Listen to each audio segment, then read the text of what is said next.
What's going on, everyone? So today we're gonna make a nice healthy soup, and we went the other day to pick some vegetables and fruits at the local farm, and we've got a ton of apples, as you can probably see in the background. And one of my kids saw that there was a beets growing, and she requested that we pick some beets and I make her the Russian soup, which is called Borscht. So actually, some of my American friends have had it before and they really liked it, and some asked for the recipe. I've shared it with them before, but I've never made it for anybody. So today I'm going to show you how to make a traditional Russian style borscht. When I was a kid, my grandparents pretty much fed me this for breakfast, lunch, and dinner. So I got burnt out on it and I never wanted to eat it. But now that I'm older, found a whole new respect for it. It's very nutritious and it's very delicious.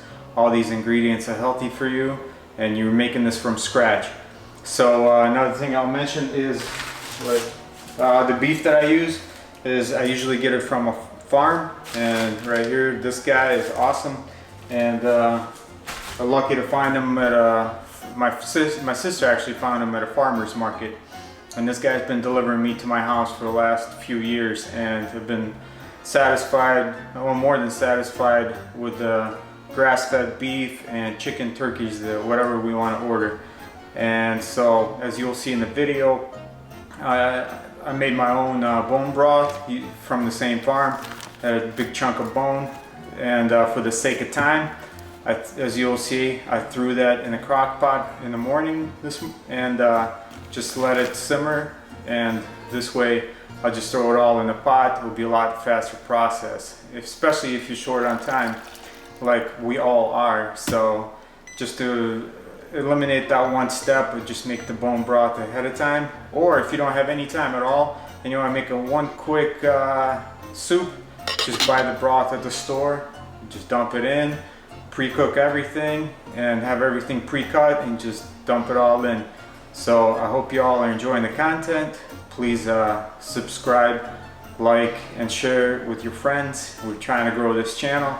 Follow us on Instagram, to the core actual, at the Russian Assassin and Officer 178 for additional content. We've got a whole lot of stuff in the works. Just got to find more time for it. So we'll see you guys on the next one. Okay, so you're gonna need about 1.5 to 2 pounds of meat, 2 large beets, 1 large carrot, 1 large onion, half a cabbage, 4 medium potatoes, 5 cloves of garlic, 1 red potato, some parsley, bay leaf, and tomato paste. So first thing you're gonna do is you're gonna chop up your beef. I chose to use round steak, and you just chop it up into cubes. And usually it's a lot easier to chop it up when it's a little bit frozen.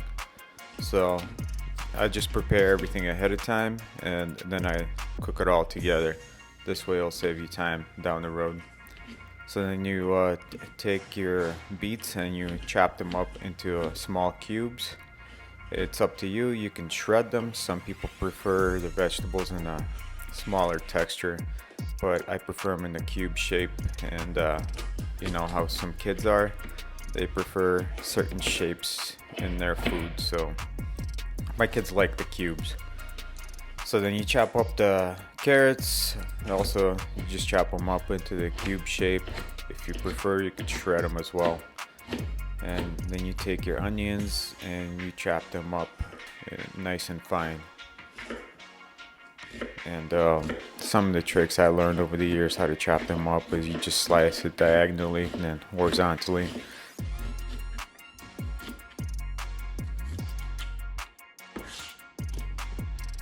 So then you chop up your garlic. This is one trick I learned from Alton Brown from watching a lot of the Food Network. Is you just put it underneath the blade, you smash it, and then you chop it up. I used to have one of those garlic presses, and all it did was just smashed it, and you still had to chop it up, and it was just messy. This is way easier. So then you chop up your red bell pepper. You also just nice small pieces.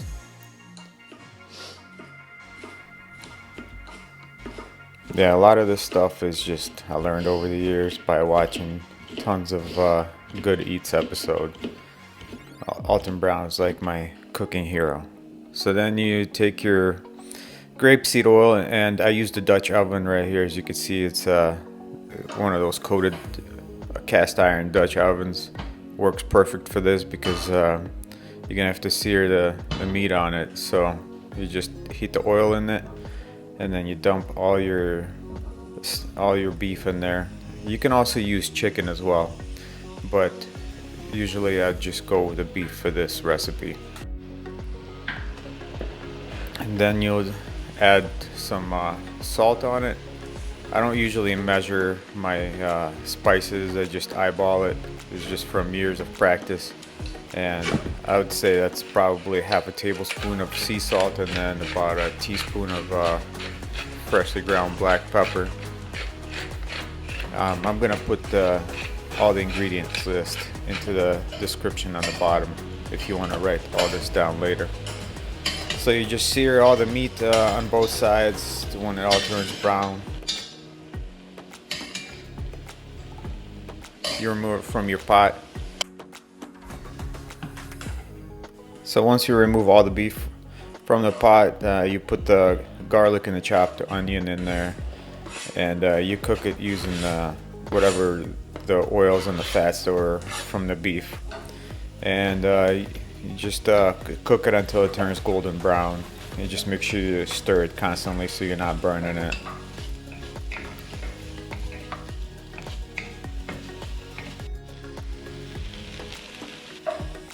So as you can see now, the onion and garlic, they're all starting to turn golden brown color, and then you add your chopped bell pepper.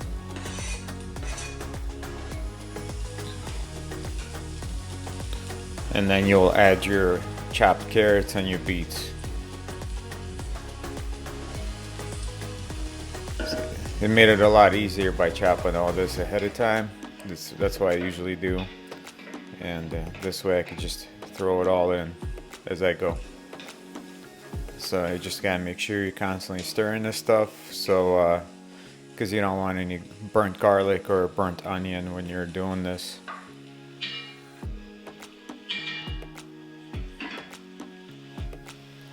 So now that it's been cooking for about 5 minutes, I add the tomato paste. The recipe calls for a tablespoon of tomato paste, but usually I just throw the entire small container. I think it's a 4-ounce container in, because usually I never use tomato paste and it just goes to waste anyway, and more tomato paste doesn't really ruin the flavor. So you can either add half of the can or just use the entire can. It's still going to be delicious.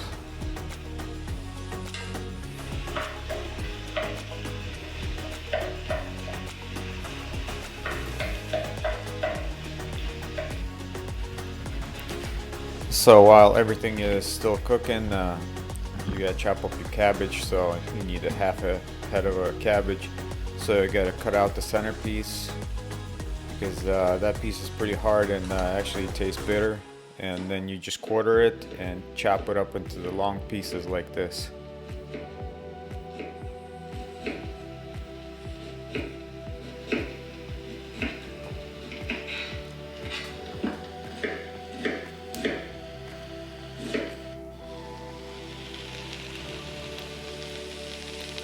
So once you chop up your cabbage, you just throw it all in the pot. Just break it all apart and stir it all in.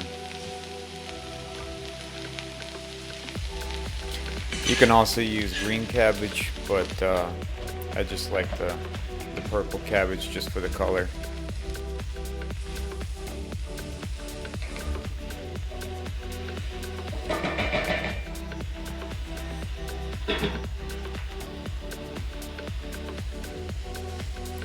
So once you stir in the cabbage, you take your beef stock. As you can see, that's from the earlier bone broth I was making, and you just dump it all in, and you just stir it all up. Make sure all that tomato paste and everything is not in chunks. So after that, you add your cooked beef pieces and you just stir it all in. I ended up having extra beef because of that when I was making the bone broth. It was pretty meaty, so got meat off of that as well. So while all that's it's simmering, you just chop up your potatoes, and you also put it in, chop it up in the medium-sized squares like this. So now you gotta add your bay leaves. I use about 3 medium-sized bay leaves. It's all up to you how strong you like the flavor of the bay leaf. And this is one of the tricks that I learned from one of my chef friends. She uses this a lot in her soups, and this adds a rich flavor to your soup.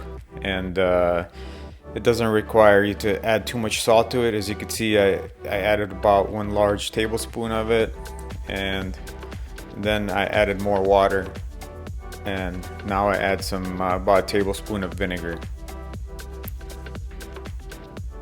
So here's the final ingredient, some fresh dill from the farm. Some people use parsley, but I like dill.